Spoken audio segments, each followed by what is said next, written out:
In an earlier lecture, we saw how naturalism, naturalistic evolution, cannot account for the validity of thought, for abstract universals, such as the laws of logic and reason or truth.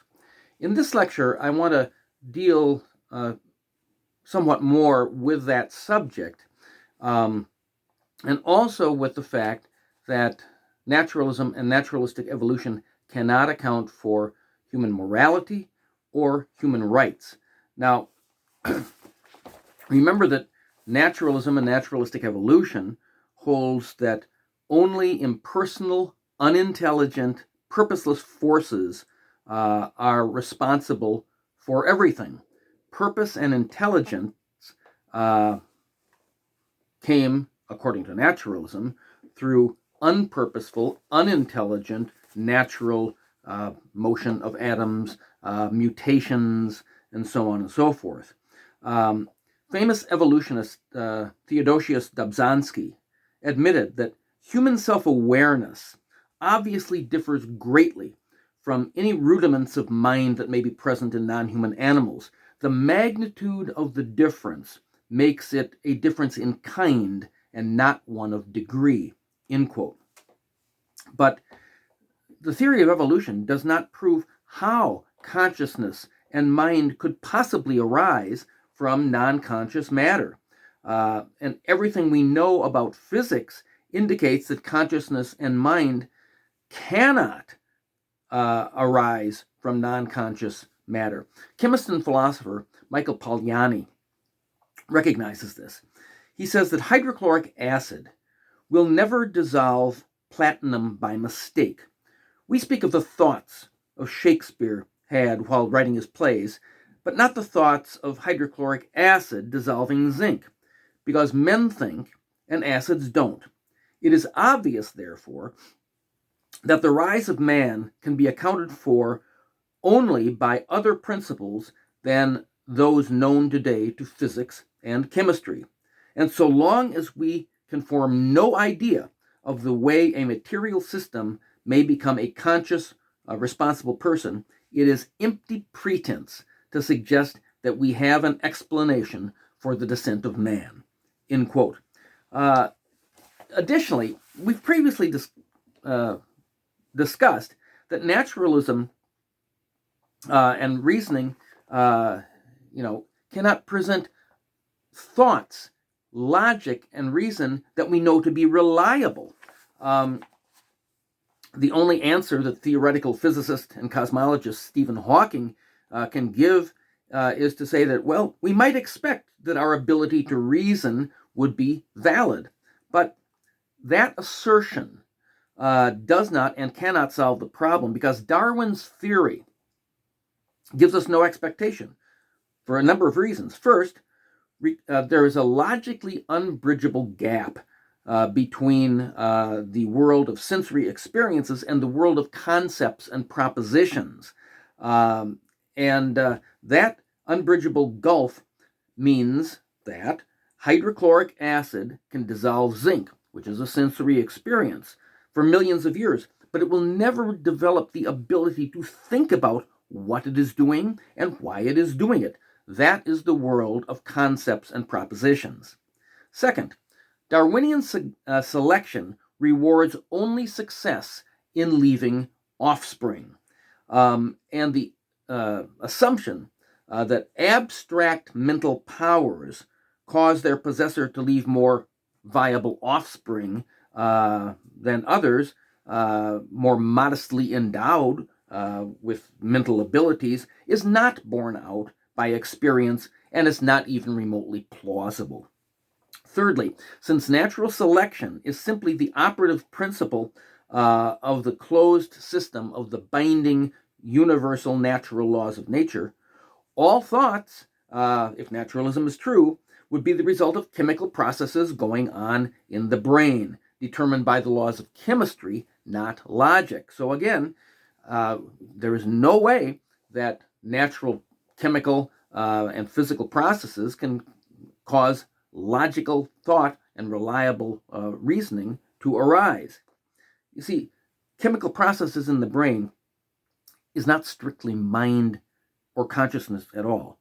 Fourth, natural selection does not lead to validity in reasoning and cannot account for logical insight because natural selection may eliminate harmful characters and may augment those that enhance one's chances of survival, but it can't get outside the interlocking physical system of nature to create insight that we know to be true. And the so naturalistic evolution, its account for mind and reasoning is what is known as a self-referential absurdity. What is that? It's a theory that defines truth that itself cannot meet, and therefore it refutes itself. Nancy Pearcey explains that an example of self-referential absurdity is the theory that contends that the human mind is a product of natural selection.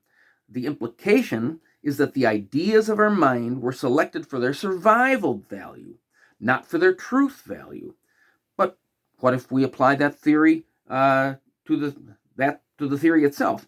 Then it too, the theory of naturalistic evolution, was selected for survival value, not truth value, which discredits its own claim to being the truth. Evolutionary thought, evolutionary theory commits suicide, in other words. Even Darwin expressed the doubt that can the mind of man, which has developed from a mind as low as that produced by the lowest or possessed by the lowest animal, can the mind of man be trusted when it draws grand conclusions? Well, multiple Christian and non-Christian philosophers have demonstrated that Darwin's doubt is valid and therefore is fatal to naturalism. Now, there's another aspect to this of the idea that humanity's mental abilities developed by naturalistic evolutionary processes. And that is the fact that people of every culture, of whatever level of education, have mental abilities far beyond that necessary to survive. Humans have musical and artistic and mathematical and other abilities for abstract thought far beyond anything they need to survive in the world. I mean, if you move from one culture to another, you can learn an entirely new language, and all this suggests that these mental abilities that human beings have are innate in us and have been present in human beings despite their different races, cultures, languages, and so on and so forth from the inception of humanity. In fact, Alfred Russel Wallace, who was the co-founder of the theory of evolution, along with Darwin, acknowledged that, he said, a brain slightly larger than that of a gorilla would, according to the evidence before us, fully have sufficed for the mental needs of prehistoric humanity. But Wallace acknowledged, the large brain we actually possess could never have been solely developed by any of those laws of evolution in which Darwin and he was asserting. So Wallace acknowledged, at least insofar as human beings are concerned, naturalistic evolution cannot account for our mental abilities. And Michael Denton makes the related point that how could our love and capacity for abstract thought, for language, for mathematics, for music, and for art have been of any utility in the unforgiving prehistoric environment? How could millions or thousands of years before their ability became manifest? Yet we have that ability, all of which is to say that humanity possesses a mental capacity, innate mental capacities far beyond anything necessary for survival. And all the indication is that this is innate in human beings and has been from the beginning. And so, as atheist philosopher Thomas Nagel concludes, evolutionary naturalism provides an account of our capacities that undermines their reliability, and in so doing undermines itself. But being created in God's image explains this. In other words, Christianity is consistent with the nature of human beings and our mental abilities, whereas the nature of human beings and our mental abilities contradicts what evolutionary naturalism would presuppose. Now, we see this same thing in the issue of morality and human rights. Benjamin Weicker has pointed out that because nature and human nature are necessarily connected, there's no way to escape the interrelationship between science and ethics, because every distinct view that we have of the universe, every theory about nature, necessarily entails a view of morality. Now, why is this important? The reason is that, according to naturalism, only mass, energy, and other physical and chemical properties exist. In other words, there are no moral values inherent in existence. Physical nature, according to naturalism and naturalistic evolution, physical nature is all there is. There is nothing outside of nature. There's no supernatural realm. There is no God. There is nothing to give meaning to existence or to prescribe or account for morals, for good or for evil. Now, given the situation, Stephen Jay Gould, famous atheist evolutionist, acknowledged that nature has no automatically transferable wisdom to serve as the basis for human morality. And William Provine, a biologist and historian of science and a naturalistic evolution, makes this point very clearly. He says no purposive principles exist in nature. In other words, there is no purpose to any of this. Humans and other animals make choices frequently, but these are determined by the interaction of heredity and environment and are not the result of free will. No inherent moral or ethical laws exist, nor are there any absolute guiding principles for human society. The universe cares nothing for us, and we have no ultimate meaning in life. So Richard Dawkins said science has no methods for deciding what is ethical. Einstein said science can only ascertain what is, but not what should be. Now, neuroscientist Sam Harris believes that science can determine human values. But what does he do? All he does is simply assert the general principle that maximizing the well-being of conscious creatures is what is behind morality. But that value does not stem from science. That is a philosophical proposition that's just talking about what is conducive to the flourishing of life on this planet. And William Lane Craig, Christian philosopher, points out that it is possible, of course, that human well-being and moral goodness are not identical, and therefore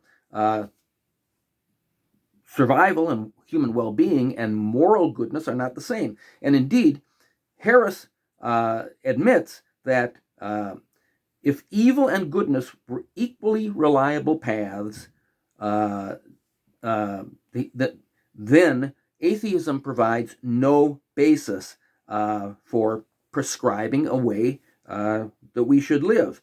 He said, then there would be a continuum of well-being upon which saints and sinners would occupy equivalent peaks. And Harris himself demonstrates and epitomizes the fact that atheism and naturalism cannot provide objective, universal moral values or obligations. Because he said in an interview that in order to harm a political candidate that he did not like, it was perfectly warranted to engage in a conspiracy to censor an important and true media story.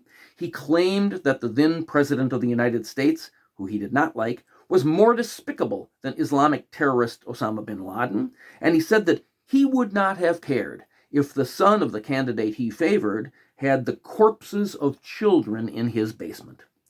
If all of that is justifiable simply for an election, what limits would there be in Harris's morality for more important matters? You see, under atheism and naturalism, there are no inherent, universal moral principles.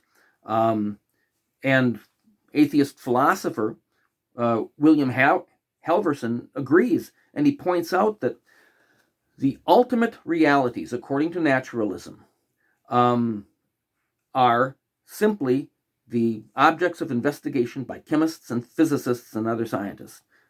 And he says, to put it more simply, materialism is true. Everything that occurs is ultimately explicable in terms of the properties of relations of the particles of which matter is concerned. In other words, determinism is true. And the necessary implication of this is that moral responsibility is not compatible with universal determinism. And Halverson says, I hold that universal determinism is true. I conclude, therefore, that man is not, in fact, morally responsible. So the end result on naturalistic grounds is that there is no objective and absolute ground for morality. Morality, therefore, must be subjective. In other words, morality is determined by every individually. You determine what you think is moral, or by a culture. And as a result, anything, if you believe in child abuse, you think that's good for you and you're stronger, that's perfectly okay. It's not immoral. The Nazis believed in killing Jews, and they killed 6 million Jews during World War II. But that was just Nazi culture. And under the tenets of naturalism, no one can say that anything they did was wrong. You might disagree with it, particularly if you're Jewish, but so what? Look at the genocide in Rwanda. Hutus killed 1 million Tutsis. They called them cockroaches and so on. But that was Hutu culture. You see, if naturalism is true, there is no ground for morality and ethics at all. It's all just made up, and basically it's made up by the strong will dominate the weak. That is not morality at all. But the fact of the matter is that, and Darwin admitted that. He said that, one needs to follow one's impulses and instincts that tell a person what is right. But your impulses and instincts don't tell you which impulses and instincts are right and which are wrong. C.S. Lewis pointed out, if two instincts are in conflict, and there's nothing in the creature's mind except those two instincts, then obviously the stronger one will prevail. Nancy Pearcey observes that for a person to yield to your strongest impulse or instinct is simply self-interest, not ethics. And so the only basis, ultimately, then, that naturalism can give for morality and ethics is survival itself. Skinner said survival is the only value by which a culture or a people will be judged. But whether you call it maximizing people's well-being, as Harris does, or survival, as Skinner does, or as Michael Roos says, morality exists simply to further our reproductive ends, notice what's going on. Or any other proposed value that any naturalist can come up with. Naturalism is being inconsistent, and it is contradicting itself by surreptitiously sneaking in an absolute universal standard of ethics, whether it's survival or maximizing human well-being or furthering our reproductive ends. That all of those things are a universal standard of ethics, despite the fact that, as we have seen, the naturalists themselves admit that there is no absolute or universal basis for ethics or morality that can possibly arise from naturalism. In other words, naturalism, again, is inherently self-contradictory, and therefore it is untrue. Because, you see, as I mentioned, under naturalism, any behavior, however cruel or self-centered or unjust, that helps a person or a culture to survive would be morally good. And so you can't condemn the genocidaires in Rwanda. You can't condemn the Nazis during World War II. That was just our culture. And so Nancy Pearcey goes to the root of the matter when she observes that survival or longevity does not mean that an individual or society is morally better than others. Sheer survival is not automatically good. Indeed, survival is often aided by unethical behavior, by disloyalty, by cruelty, and by selfishness. And secondly, she points out that the only honest, she also points out that nature, by its nature, is amoral. And if we are merely the byproducts of natural forces, then inherently we should be amoral, just like the rest of nature. She adds that if we are wholly explained by physical chemical laws, then we are completely determined, as William Halverson, the atheist philosopher, said. Then Pearcey adds, if that's true, then we have no more freedom of choice than a river or an insect. What then becomes of moral choice? Physical determinism, which is inherent in naturalism, denies the existence of choice because everything is determined. What you think of as right and wrong are just determined by the motions of atoms in your brain. It denies the existence of choice and thus undercuts the very possibility of moral behavior. Now, no one actually believes or acts on that basis.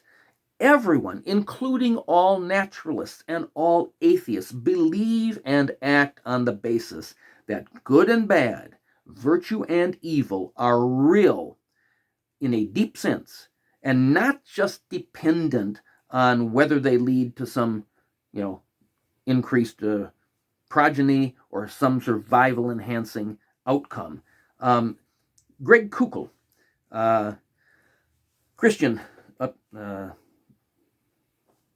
philosopher and theologian, goes to the heart of the issue when he says this: to say something is evil is to make a moral judgment, and moral judgments make no sense outside of the context of a moral standard. Evil can't be real if morals are relative, but evil is real. That's why people object to it. Therefore, objective moral standards must exist as well. Now, so the question is, with respect to the possible sources of moral standards, of good and evil, only a morally perfect God is the only adequate standard. That alone, God's existence, a morally perfect God, as the Bible sets forth, is the only thing that makes sense of the existence of evil. Because if God does not exist, then objective moral values do not and cannot exist. And so even non-Christian philosopher and ethicist Richard Taylor admits this. He says, the modern age, more or less repudiating the idea of a divine lawgiver, has nevertheless tried to retain the ideas of moral right and wrong, without noticing that in casting God aside, they have also abolished the conditions of meaningfulness for moral right and wrong as well. The concept of moral obligation is unintelligible apart from the idea of God. And as we point out, if you take the amoral view of nature, which naturalism and naturalistic evolution inherently imply, then there is no theoretical objection to any practice, no matter how evil it may be. As a matter of fact, atheist philosopher over 100 years ago, Friedrich Nietzsche wrote more than 100 years ago, when we give up Christian belief, we thereby deprive ourselves of the right to maintain a stand on Christian morality. This is not at all obvious of itself. We have again and again to make the point clear. Christianity is a system, a view of things consistently thought out and complete. If we break out of its fundamental idea, the belief in God, we therefore break the whole into pieces, and we no longer have anything determined in our grasp. That is why these issues, it's not just a matter of science, how we came into being, but whether naturalism is true or Christianity is true, it goes to the heart of life itself. Now, since only God, a morally perfect God, can be the source of good and evil and of morality, then that means only theism can account for morality. But then the question is, which God? That becomes paramount. The God of Islam, Allah, cannot be the basis for morality, nor can the, quote, God, end quote, of pantheism. Why not? Well, the nature of Allah is such that he or it cannot be the source of morality, because the hadith says that Allah created mercy when he created the world. It also says that, so therefore, mercy is not an intrinsic part of Allah's essential being. Another hadith says Allah created Satan, and he created good and evil. Because goodness is created, it's not an essential part of Allah's being. And therefore, if Allah were the source of morality and moral law, it would only because he decreed or commanded something. But as C.S. Lewis points out, if good is to be defined by what God or Allah commands, then the goodness of God himself is emptied of meaning, and the commands of an impotent fiend would have the same claim on us as those of the righteous Lord. Additionally, the character of Allah is antithetical, the opposite to what the very nature of morality calls for, in at least 4 ways. Number 1, by his own admission, Allah is not trustworthy. Allah calls himself a deceiver in Surah 3, verse 54, where it says, the unbelievers plotted and planned, and Allah too planned, and the best of planners is Allah. Pickthall translates that as Allah is the best of schemers. Now, the root word there is makir, based on the root letters of mim, ka, kaf, and ra. Now, according to the Study Quran Islamic website, mim, kaf, ra means to practice deceit or guile or circumvention, to practice evasion or illusion, to plot, to exercise art or craft or cunning, act with policy, practice stratagem. In other words, Allah is admitting you can't trust him. He is a deceiver. Secondly, Surah 4, verse 48 says that Allah is the one who actually causes people to go astray without hope or remedy. It says, do you want to guide him whom Allah has made to go astray? And he whom Allah has made to go astray, you will never find for him the way of guidance. In another verse in the Quran, Satan said to Allah, you made me go astray. So Allah is the one who's caused Satan to do what he has done.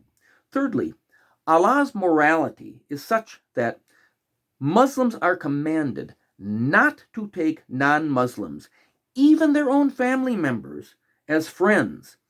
However, they are to be severe against disbelievers and merciful only among themselves. Now, violating these commandments has eternal consequences. And so Muslim apologist, the Western Muslim Yahya Emmerich, says that there are universally accepted standards of right and wrong, which are inherent in our very nature. And yet, according to the Quran, Allah commands people to violate what we all know to be true, that there is right and is wrong, and that people should all, regardless of their religion, be treated with justice and fairness and equity. So all of these things, this Islamic morality and Allah himself, go contrary to these universal standards of right and wrong, which are a part of our innate constitution. And also, fourth, some lines of Islamic thought hold that Allah chooses to forgive or not forgive for reasons only known to him, without justice being a consideration. For example, in one hadith, Muhammad said, 70,000 people of my ummah, my community, would be admitted to paradise without rendering any account. Whatever they did, it doesn't matter. Allah lets them in. Another hadith says, Allah laughs at two men, one of whom killed the other, then they both entered paradise. Now, for Allah just to forgive amounts to saying that there is no difference between sin and righteousness, no difference between good and evil, or justice or injustice, guilt or innocence, or being a murderer or being a victim. Therefore, under Allah, there is no moral law and no basis for moral law at all. Now, pantheistic monistic philosophies and religion likewise cannot be the basis of morality, because monism, again, holds that the entirety of reality is reduced to only one thing. All is one. All is God. And as a result of that, you cannot look, that the claimed differences between entities and propositions are simply an illusion. Now, if all is divine and all is one, there can be no distinction between good and evil. As one writer says, each bacteria is as much a manifestation of the divine as are you or I. Who is to slay? Who am I to slay thousands or even millions of sacred lives, bacteria, in order to save one dying infant? I am one with the parasite every much as I am one with the child. So in other words, this is morally incoherent. Theft is as divine as giving. Murder is as holy as rescue. And as Hermann Hesse wrote in his novel Siddhartha, which is based upon pantheistic thought, he said, the gap seems to be between the world and the eternity, between suffering and blissfulness, between evil and good. But that is a deception. There is no difference between evil and good. And that ties into the other idea within many pantheistic religious thoughts, the idea of karma, that our present life is the result of our past actions in prior lives. Now, karma is tied to the idea of reincarnation. But what karma, the basis for doing good in this life, is not so that the good will be done to benefit another person. Karma says that every soul must suffer for its own past sins, and therefore there is no value in alleviating suffering, because if you help somebody by helping him out of a bad situation, he'll have to suffer later. So there is no love or giving of love such as Christianity posits. In sum, self-centeredness is at the heart of karma and pantheistic monism. Christianity alone is different and provides a sufficient reason for morality and for inherent universal human rights. The Bible reveals that God is holy, just, righteous, and good. God himself is the source of moral law and created us in his image. So he put in us the knowledge of good and evil.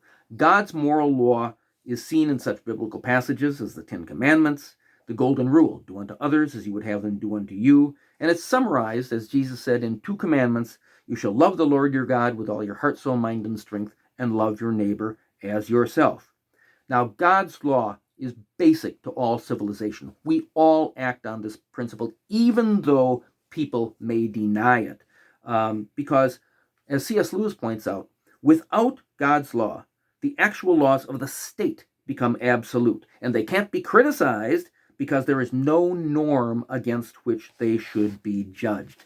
It is God's law alone that enables us, that provides the firm universal moral standard that we need to judge the justice or injustice of other laws or human actions.